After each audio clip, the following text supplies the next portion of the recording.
Hi and welcome back to our video series on how to study the Bible, and in today's video we're going to think about the really important topic of context.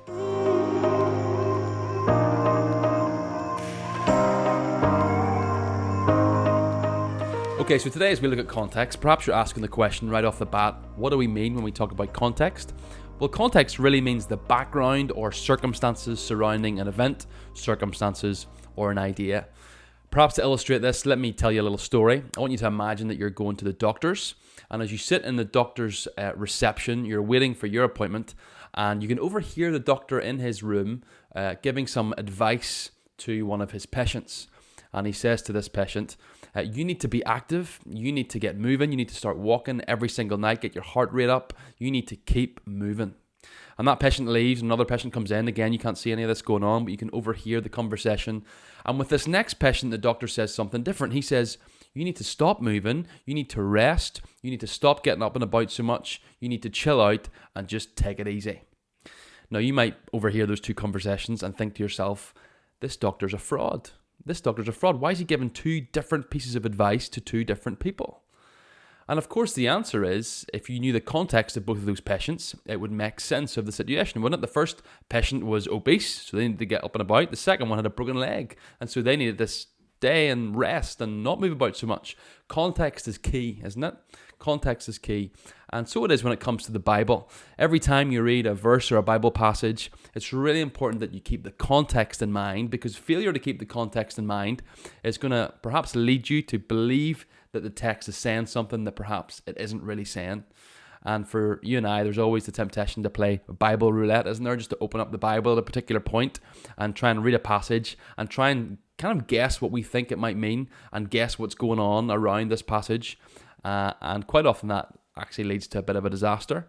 And you might remember the old story of a guy who opens the Bible and he opens it up at Exodus chapter 2 verse 12, and it talks about Moses killing an Egyptian, and then he closes his Bible again and then he opens it up at another point and he opens it up to Luke chapter 10 verse 37, which says, go and do ye likewise. And so he walks away from his quiet time that morning thinking, okay, from my quiet time this morning I've discovered that Moses killed an Egyptian and I should be like Moses, so I need to go find an Egyptian and kill him as well. That's a silly story, but it kind of shows and illustrates for us the pitfalls of just playing Bible roulette. Open up the Bible at random passages and trying to apply it immediately to our lives without taking into consideration any of the context. But there are a number of classic examples. I know that one's a bit silly, you've probably never done that, but there are a number of classic examples, aren't they, of passages that we quote, that we know, and that are maybe even our favourite verses, which actually we use in a sense wrongly because we're just kind of lifting them out of context and not really considering what they truly mean. Let me give you some examples. You probably know these already. One classic example is Philippians 4:13, isn't it? Which says, I can do all things through Christ who strengthens me. Now, quite often you see that verse quoted as a means of just inspirational, you can do whatever you put your mind to sort of thing. I've actually been in a gym where that verse was plastered on the wall, which is a bit strange. It's as if to say, because I've got Christ, I can lift whatever weight I need to lift. Of course, that's not what it means. If you read Philippians 4, you'll see that Paul's actually talking about contentment, isn't he?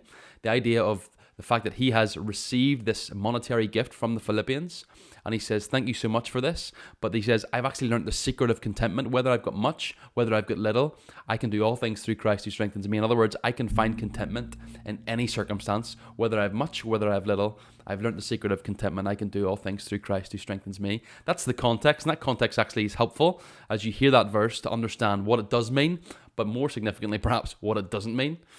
Of course, there are other examples of famous verses that we know. Another one that's perhaps famously taken out of context is Revelation chapter 3, verse 20, where it says, Jesus says, behold, I stand at the door and knock. If anyone hears my voice and opens the door, I will come in and eat with that person and he with me. Again, it's a verse that we commonly hear in evangelistic settings, isn't it? We kind of use that as an evangelistic text to say to the non-Christian, God's knocking at the door of your heart and you just need to open it up. And if you open it up, he'll come in and he'll welcome you into his family. And of course, that's not actually what the passage is talking about. That passage, that words from Jesus are actually directed to Christians in Laodicea who have become very lackluster, very lukewarm in their relationship with God. And what is God doing? He's not inviting them to salvation. He's inviting them to renew their intimacy with him. And so it's not so much an evangelistic text. It's more a text of being invited to renew intimacy with God for the Christian who's become a little bit self-sufficient and distant from God. Let's give you a couple more. Matthew 18:20, where 2 or 3 are gathered, there I am in the midst of them. Again, it's a really mostly quoted verse in prayer meetings, isn't it? But again, the idea there is not a prayer meeting. It's not saying that when 2 or 3 of us are gathered in this prayer meeting, God's here, and if one's gathered, he's not here. No, it's talking about church discipline and exerting church plus discipline on an unrepentant brother in Christ. We go with a number of other ones from the church, and so it's talking about church discipline, not a prayer meeting. Or what about Colossians 1:15? This is perhaps one that the Jehovah's Witnesses have whipped out for you if they've ever come to your door. I remember this happening to me whenever I was at university. The passage says, He, speaking of Jesus, is the image of the invisible God, the firstborn of all creation, for by him all things were created in heaven and earth, visible and invisible. And what the Jehovah's Witnesses did the day they came to my door, and what they commonly do perhaps with you as well, is that they take that little phrase that Jesus is the firstborn of all creation, and they say, well, there you can see, Paul says himself in Colossians 1:15, that Jesus was created. He has not been someone who has eternally existed. He's created because he's the firstborn. He's the first person born. That means he has not eternally existed, and he's not a member of this so-called Trinity, and so he actually was created. Now, of course, there's some necessary context that will help us understand why that's not true. And the necessary context is understanding what the Bible means more often than not when it talks about firstborn and uses that phrase, firstborn. It's not so much talking about the first person who is born. It's not so much talking about chronology, but it's talking about sovereignty. It really means first in rank. And we see an example of this, for example, in Psalm 89:27, where that psalmist talks about David as being described as the firstborn. Now we know, don't we, from the Old Testament, David wasn't the first person born in his family. He was actually the youngest son of Jesse. But what's it talking about there? Not chronology, not that he's the first person literally born, but rather he's first in rank. He was the first in rank. He was the one chosen by God from among his brothers to be God's chosen king of Israel. And so it is with Jesus. That's what Colossians 1:15 is saying. Jesus is the first in rank. He's supreme over everyone and everything. And so that text can't be used as a justification to say Jesus has been created and so he hasn't eternally existed, and so there's no such thing as a Trinity. So you can see from those passages the importance of context and why understanding the context is something that's really, really important. Okay, so maybe the question you're asking now is, well, how do I go about understanding the context of a particular passage that I'm studying or a particular verse that I'm looking at? Well, we're going to look at this in a series of concentric circles, okay? And this is what's suggested in the book Dig Deeper that we recommended in the last video. I think it's helpful to think of context in a series of concentric circles. You start with the really wide, kind of broad context, that's the outer circle. Then you move a little bit closer towards the passage you're looking at, and you look at a concentric circle a little bit closer, and then you zone in a little bit more, and then you zone in a little bit more, and a little bit more, until you've really zoned in on the verse or passage that you're looking at. So let's first think about that widest aspect of context, the kind of outer concentric circle, if you will. This is kind of looking at context in its widest, most broad form. And so the first type of context then you might want to consider when you think about studying a particular passage of the Bible is the biblical context, okay? The biblical context. This is the kind of outer ring in our list of concentric circles, and it's really seeking to understand the Bible passage in its broadest form. It's where we ask questions like, for example, where does this passage fit in the big storyline of the Bible? Remember, the Bible is ultimately God's rescue plan. It's a rescue plan which started in Genesis chapter 3, when humanity rebelled against God. They alienated themselves against God. They're now under his judgment. How does the Bible story end? Well, it ends almost in the complete reversal of how it started. It started in a garden. It ends, Revelation chapter 21 and 22, also in a garden. But it started with humanity alienating themselves from God in the garden, and it ends with humanity and God being perfectly restored without even the presence of sin. And so that's really the big storyline of the Bible. And that's the big point of the Bible. All of the Bible really is packaged in between those two bookends. It's the process of God renewing and perfecting his relationship with humanity once again after the effects of the fall. So where does this passage fit into the storyline of the Bible? It's a really important question to ask. Another question you could ask is this passage Old Testament or New Testament? Obviously, your Bible is divided into two testaments. And with that in mind, it's really important to know whether the events that you're currently reading are taking place in the Old Testament or in the New Testament. It's quite an easy question to answer, but it's got quite significant ramifications. It'll depend whether or not, for example, Jesus has came, died, risen, and the implications of that. Following on from that then, the question, is this passage in the Old Covenant or the New Covenant? Now, in some regards, it's the same thing. The word testament really means the word covenant. But it's really important to know that the new covenant that we are under was really inaugurated in the New Testament. You know, one of the questions that people often ask as they approach the Old Testament is, why do these laws not apply to me? Why do we not, for example, follow the rules in Leviticus? Why are we allowed to eat pork? Why are we allowed to cut our hair? What are all these laws that were brought about in the Old Testament? Why are they no longer applicable to me? Or should I read those and think, well, then this is what I got to be doing? Well, the answer is no, because of the context of the covenants. That was the Old Covenant. You're now a part of the New Covenant.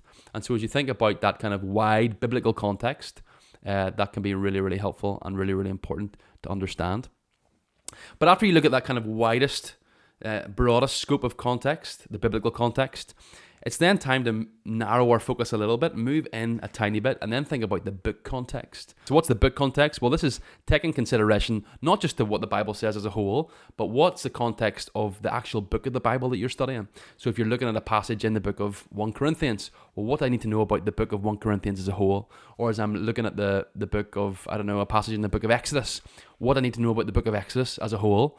So this is where we really get to grips with the particular book of the Bible, where your passage is located, and what we need to know about that particular book. And so again, there's some really good questions that we can ask as it relates to the book context. Questions like, what is the genre or the type of the book that I'm studying? So each book of the Bible has a different genre or style, you might want to say. It's not too dissimilar to, for example, TV that you watch. Whenever you watch TV, of course, there are loads of different genres of TV shows you could watch, or you could watch TV shows, you could watch documentaries, you could watch movies. Even within movies, there are different genres of movies. There's horror, there's thriller, there's sci-fi, there's all these different genres. And as you watch TV, you kind of interpret what you see based upon the genre of show that you're watching, don't you? So for example, when you're watching a sci-fi film, you expect things from a sci-fi film that you wouldn't expect to see in, for example, a documentary. I'm sure you wouldn't, because they're both kind of very different in their style. If you to see, for example, a dog talking in a cartoon, that's not weird. If you're to see that in a documentary, that would totally freak you out, okay? Because you kind of interpret what you see based upon the genre of the TV show or the movie that you're watching. And the same is true when we come to the Bible. Each book of the Bible has a different genre or a different style. That's actually how your Bible is arranged. It's arranged not chronologically. It's arranged by their genre. So the first 5 books are the law, Genesis through to Genesis, Exodus, Leviticus, Number, Deuteronomy. Then you've got the historical books, for example, books like 1 Samuel and 2 Samuel and Kings and Chronicles. Then you've got, for example, the poetry and songs. So, for example, Psalms, Song of Solomon, Ecclesiastes, they're all poetic books and songs. Then even when you get to the New Testament, of course, you've got the major and the minor prophets. Then you get to the New Testament, you've got, for example, the Gospels and then the letters. It's all arranged not chronologically, but according to genre. And so again, as you read a particular book of the Bible, you interpret it based upon the genre of that particular book. So for example, if I'm reading the Psalms, I expect to read poetic things. Since it's poetry, that's why, for example, when you read Psalm 98 verse 8 and you read about the rivers clapping their hands and the mountains singing, we know that that's not literal, what's being said there. It's illustrative, it's poetic language. If the mountains could speak and if the rivers could speak, you would hear songs, you would hear clapping because they're praising God. That's really the idea. And so that helps us sometimes interpret the Bible and know, is what's being said is this something that literally happened, or is it something that is being poetic? Again, if you read and consider the genre of the book in which you find that particular thing, it'll help you understand it. So for example, in the book of Numbers, chapter 22, you read about Balaam's donkey speaking to him. Now you might think, a donkey speaking, that seems very unrealistic. But is this something which actually happened, or is this some sort of poetic language that's being spoke? But when you remember what the book of Numbers is the book of Numbers poetic? Is it a song? No, it's not. It's actually documenting history for us. Then we can read that and we can say, actually, this did happen. This did happen because of the genre of the book that we're dealing with. So understanding what genre the particular book that you're studying is can be very, very helpful. And so that's the first question you should ask. What genre is the book? Another important question, though, is what's the purpose of the book? What's the purpose of the book? Because it's not just true that every book is written with a particular genre or style, but every book is also written with a particular purpose. And once again, knowing why that particular book was written can be very, very helpful then for you in trying to understand its message in its fullest. When you think about it, when you read a book of the Bible, quite often, for example, in the New Testament, say the book of Philippians, it's almost like you're listening to one end of a phone conversation. You hear what Paul is saying to the Philippians, but you can't hear how they respond or what they've said to him previously. And so you're trying to interpret based off kind of one end of a telephone conversation or a text conversation, what's really going on. And so sometimes understanding the purpose of why, for example, Paul writes Philippians, it can really help you understand why he says what he says and what he truly means by what he says.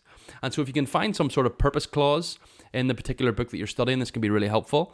Let me give you some examples of where we see this. If you're reading Luke's Gospel, for example, that first few verses are very helpful, aren't they, in telling us why Luke writes. He's writing to someone called Theophilus to make him sure about the things that he's seen and heard. Again, that's a purpose clause. That's why Luke is writing. And so as you read the rest of Luke's Gospel, you read it through that lens. Luke is writing to this guy Theophilus to make him sure, to provide certainty about the things concerning Jesus Christ.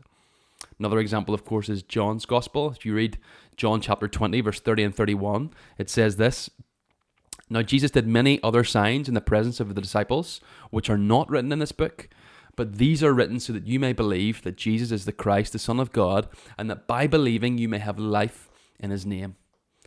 So again, there's John, the author, giving you a pretty clear purpose clause, isn't he? He's telling you, this is why I'm writing this book. In fact, this is why I documented all the things that I did in this book.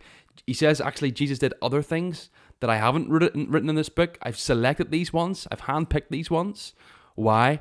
So that you might know that Jesus is the Christ and that you might have life by believing in his name. And so again, as you read John's Gospel then, that's the lens through which you read it. John is writing this so that you might know that you can have life in his name and that Jesus is the Christ. And so again, that might affect how we interpret everything that we read. So when we read, for example, about Jesus raising Lazarus, for example, is John 11, why does he write that? Why is that included? What's that mean? We need to have factored into our thinking the fact that John writes this entire book to prove that Jesus is the Christ and you can have life by believing in his name. So that's another important question to ask. What's the purpose of this book? Next question then, as you think about a particular book of the Bible, when was it written?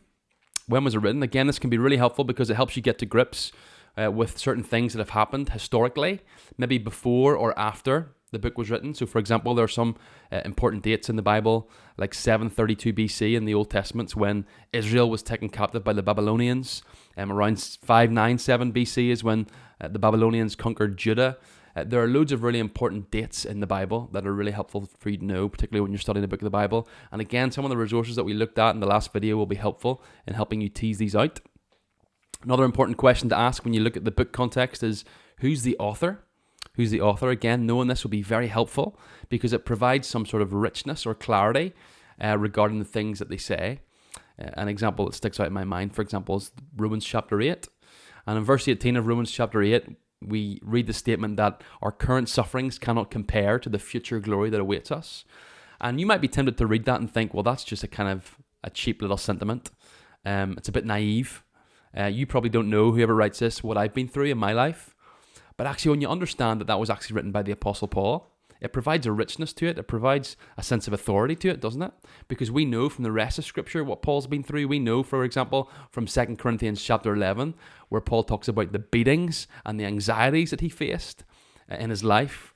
It brings a richness to what we read then in Romans chapter 8, verse 18, where even Paul can say, all the sufferings of this world cannot compare to the future glory that we're about to receive. If Paul can say that, then we can probably say that as well. So who's the author? Another question, what are the key themes expressed in the book?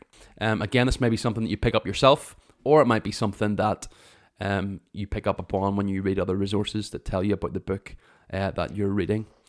So those are some important questions that you might ask as you think about book context. Again, I would refer you to the resources that we looked at in the last video to help you tease out some of this stuff.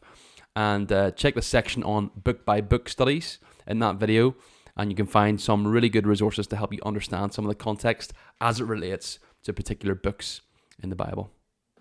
Okay, finally, let's then zoom in even further and kind of look at our immediate context, okay? Our immediate context. This is kind of the most narrow scope that we're going to consider as we think about context. We've seen the biblical context, where the passage fits into the wider Bible story. We've then seen the book context, what's the necessary context of the book of the Bible that I'm studying. Now let's look at the immediate context of my passage. And for the immediate context of the passage that you're looking at, you really want to look at the words immediately surrounding the text that you're in.